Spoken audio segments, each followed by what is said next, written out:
র্যাঞ্চো, তোর জামা কোথায়? জামা ওর বেলটার মধ্যে লাকি হিসু করে দিয়েছে বলে আমি বেলটা ধুতে গেছি বলে বাথরুমে, আমার পেছন পেছন লগে লগে গেছে, এই জন্য এখন পাহারা দিতে বসেছে বেলটা।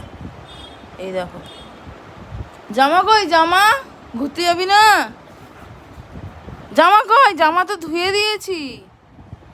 এ পাপা, জামা তো ধুয়ে দিয়েছি, কি হবে? কি হবে এবার? বাবা আমার মুখে মুখ লাগাচ্ছিল।